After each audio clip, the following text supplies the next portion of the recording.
Directora, molt bona tarda. Gràcies per acompanyar-nos en aquesta edició dels Premis Talent Cambra, una edició cada vegada més, perquè cada any que assistim més parlem més de tecnologia, precisament de societat digital. Vos sou directora general de Societat Digital i ens agradaria saber exactament què és el que fa el govern avui en dia des del vostre departament, des de la vostra direcció general i cap a on anem, no? En què us heu trobat, no, a l'hora d'entrar al govern ara mateix en aquest àmbit? Doncs jo personalment fa 3 anys que estic al govern portant aquesta direcció general i fa 3 anys vam definir un pla que curiosament és un pla que avui és vigent 100%, no? Que bàsicament passa per capacitar i apoderar la ciutadania digital. No? Llavors, després de la pandèmia i del que hem estat visquent aquests anys, s'ha posat de manifest que hem d'estar tots preparats i preparades per poder viure aquesta nova era, no? Que ens ve tant a nivell de capacitació bàsica, de poder crear un correu electrònic o poder ser una persona preparada a nivell digital, com també de talent, talent potent, no? Per poder treballar en aquest món, en aquest sector tecnològic que serà tan potent aquests anys que venen. Per tant, és apoderar, capacitar i també protegir la ciutadania entorn d'aquests nous reptes que ens venen. Tenim una societat molt intergeneracional i, òbviament, els millennials no cal explicar-los gairebé res. Bueno, sí que cal, perquè sí, no per saber fer anar un telèfon estàs capacitat digitalment, Per exemple, amb la gent més jove els he d'explicar i fem projectes molt interessants amb l'Agència de Ciberseguretat sobre els perills de la xarxa, no? O sigui, quin impacte pot tenir penjar una foto a Instagram, que per ells està molt bé, però això pot tenir repercussions més endavant, o què fan amb les dades, per exemple. Per tant, són generacions que han nascut amb mòbils i iPads, però no per això estan preparats. Aquesta sobirania digital, és a dir, que cadascú sigui capaç d'entendre què fa amb la tecnologia, on van a parar les seves dades, on va a parar allò que ells pengen, clar, és un element fonamental en aquesta societat que cada vegada aboca més coses particulars a una xarxa que ben bé no saps on és, no? Aquest núvol, que no sé si és un núvol de tempesta o són núvols que van passant, no? Bueno, és així, hem d'estar molt alerta, perquè és un món nou i quan les coses són noves s'ha de veure cap a on avancen. Jo sempre dic que no és culpa de la tecnologia, és culpa de qui nos en fem els humans. La tecnologia de per si no fa res ni bé ni malament, és qui nos se'n fa. Per tant, s'ha d'estar amatent i s'ha d'estar formant i estar molt alerta. En aquest sentit, per exemple, dins del govern vam aprovar la Carta Catalana de Drets Digitals, que és això, quins drets tenim com a ciutadania i quines responsabilitats, perquè també en tenim, per mirar de combatre i d'estar amatents a tot aquest tema de les dades, sobretot el tema de la protecció de dades, que ja s'ha vist, sempre està sortint ara a les notícies, que a vegades s'hauria de ser més curós. Què podeu fer des de govern? Per una cosa és la sensibilització, i parlàvem ara de tant a la gent jove com a la gent gran, una mica com fer un ús adequat de la tecnologia, de les aplicacions, dels núvols, però també a nivell punitiu, regulador, legislatiu, què es pot fer perquè no se'n vagi tot això en orris, que no es desmadri la societat? És complicat perquè és nou, i tot el que és nou, o sigui, a nivell polític i legal hi ha un ritme i les xarxes d'internet va a un altre ritme que és exponencial. Per tant, estem acompasant dos ritmes molt diferents d'actuació, no? En aquest cas, per exemple, des del govern hem fet la Carta Catalana, com t'he dit, de drets digitals, el que passa, clar, no és regulatiu, regulatori, perquè depèn de normes que poden estar regulades a nivell estatal o a nivell europeu, fins i tot a nivell internacional, no? Llavors, cada estat, país, regió fa el que pot, és així, i jo crec que a la llarga hi haurà d'haver també un llenguatge i un diàleg global, perquè és que és global, és a dir, que no podem fer una normativa a Catalunya diferent que la que puguin tenir a, no sé, una altra regió d'Europa o del món, perquè és que aquí no entén de fronteres. Això, per tant, caldrà fer, jo crec, una declaració tipus les Nacions Unides, no sé, diem, d'aquest àmbit més universal perquè anem tots d'acord i a la una, que si no és molt complicat. Que sigui vinculant. Totalment. Sí, ara no ho és, ara és que et dic que estan molt sobre la marxa i van sortint. Hi ha alguna iniciativa, però costa. I de fet no sabem acabar de regular bé. Per exemple, ara ha sortit el tema del teletreball, que també és una mica el mateix i és que no casa. O sigui, amb els sistemes actuals és molt difícil regular noves eres. Clar, per tant, és una mica anar matant mosques amb bales de canó, no? Exacte. Fins a quin punt es pot actuar? Perquè la sensibilització és obvi que es pot fer, explicar a la gent com fer ús de la tecnologia, potser també lluitar contra aquesta bretxa digital que tant se'n parla. Sí, està clar. Pensa que ara, això ja hi era, la bretxa ja hi era, que passa no se'n parlava, i durant la pandèmia s'ha vist, s'ha fet més gran, i per això ara està sobre la taula de tothom, però ja hi era. I això que fa és que cada vegada la bretxa, la desigualtat sigui més gran. Llavors, la gent que sàpiga fer un ús de la tecnologia, que ho entengui, que sigui capaç de llegir, que es llegeixi quan s'instal·la una app, què li estan demanant i accepti o no accepti, perquè això és un tema educacional totalment, aquesta gent anirà molt més endavant que la gent que no ho fa. I aquesta bretxa es anirà ampliant, no? Per mil causes, des d'on treballaran, quins sous tindran, com es relacionaran. Per tant, és molt important treballar que aquesta bretxa sigui cada vegada menor, no? I sigui un tema d'inclusió total digital. I això com ho fem?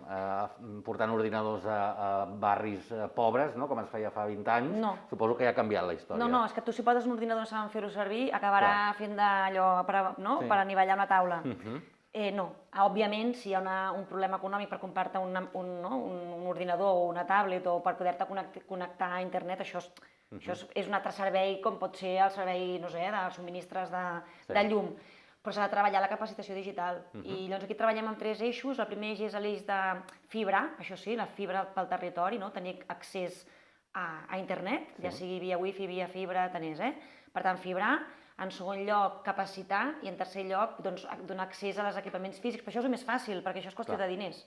O sigui, és donar diners i es compra. Fibrar és complicat perquè arribar al poble més petit de Catalunya té la seva problemàtica. I necessites també treballar amb les empreses proveïdores. També. Aquí hem fet un projecte que és que nosaltres el que fem és arribar a les capitals de comarca amb la xarxa pública de la Generalitat i que això es fa via les carreteres, diguéssim. I quan arribes a la capital de comarca o a municipis referents dins de les comarques, a partir d'allà cada entitat local o cada territori té les seves empreses locals, que també és una manera de fomentar l'emprenedoria digital i tecnològica del territori.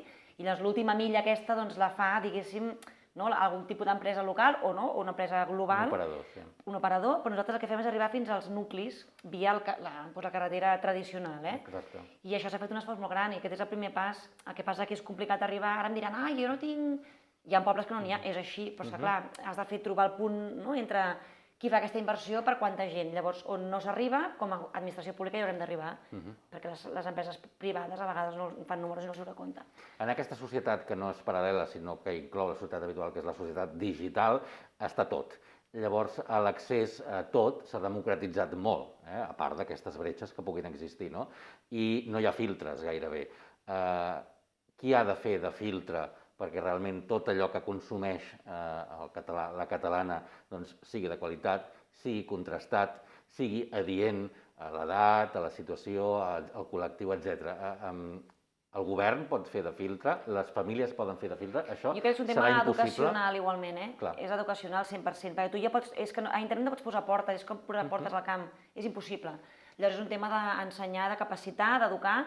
Els pares i les mares, jo els hi dic, o sigui, els nostres fills tenen accés a tot, doncs, clar, tu ja pots anar tapant que entren amb el teu password, és que és igual, tu ja pots prohibir-los i fer control parental i tot, que t'agafaran el teu password i entraran, per tant, és un tema d'explicar-los que toca per la seva edat i tu com a pare, mare o responsable legal està a la guait i educar, perquè és que no hi ha més, Això ha passat, i també ho hem vist en altres aspectes, el tema de l'alimentació. Fa uns quants anys ningú es mirava res, ara tothom mira les etiquetes.